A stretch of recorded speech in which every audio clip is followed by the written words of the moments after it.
Öncelikle şöyle söyleyeyim. İsrail Siyonist Devleti en başta gazeteciler hedef alıyor. Bunun nedeni nedir?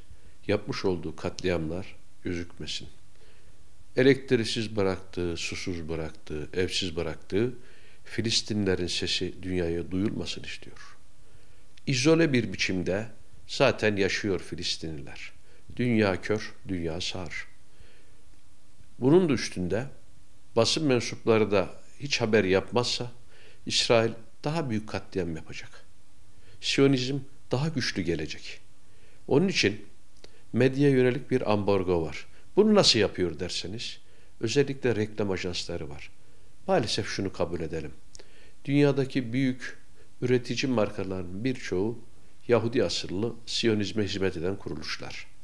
Ayrıca reklam planlama şirketleri, reklam dağıtım şirketleri de maalesef bu Siyonizmin tekelinde.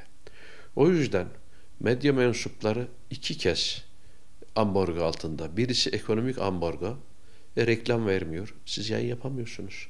Personel çalıştıramıyorsunuz. İstihdam yapamıyorsunuz. İkincisi de fiziki ambargo.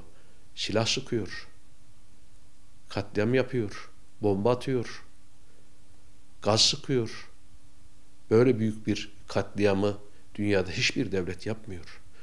O yüzden medyaya çok büyük önem düşüyor. Medya olmasa maalesef Filistin'deki katliamı duyamayacağız. Siyonist rejim de bunun için medyayı engelliyor. Efendim şöyle söyleyeyim. Biz Türkiye Basın Federasyonu olarak Filistinli mazlumların yanındayız. Filistinli olmasa da hangi dinden olursa olsun, hangi ırktan olursa olsun biz mazlumun dinini sormayız. Yahudilere de zulüm yapıldığı zaman Osmanlı ne yaptı? İspanya'dan getirdi, Yahudilere sahip çıktı. O yüzden bu memlekette her zaman barış kardeşlik olmuş. Müslümanlar kimsenin dinini sormaz. Niçin bunu yapıyorlar? İşte Siyonizme hizmet, Büyük İsrail'i kurmak istiyorlar. Bunların hedefleri Büyük İsrail'i kurmak. Bunu yaparken de batılı devletlerdeki medya organlarını da susturuyorlar. Amerika'daki medyası da İsrail'in kontrolüne geçmiş. Avrupa'daki de geçmiş. Bunlara bağlı sivil toplum örgütleri de bu yönde. Ama insanlık vicdanını susturamayacaklar. Hak, hukuk, adalet diyen medya mensuplarını susturamayacaklar. Ne kadar karartma uygularsa uygulasınlar, vicdan galip gelecek. Efendim biz gazeteciler olarak karınca kararınca, yılmadan, korkmadan Filistinlilerin vermiş olduğu mücadeleye medya yoluyla destek olacağız. Bizim en büyük görevimiz budur.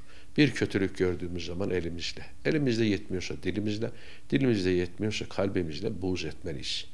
Bizler Filistin'in sesi, mazlumların sesi olacağız.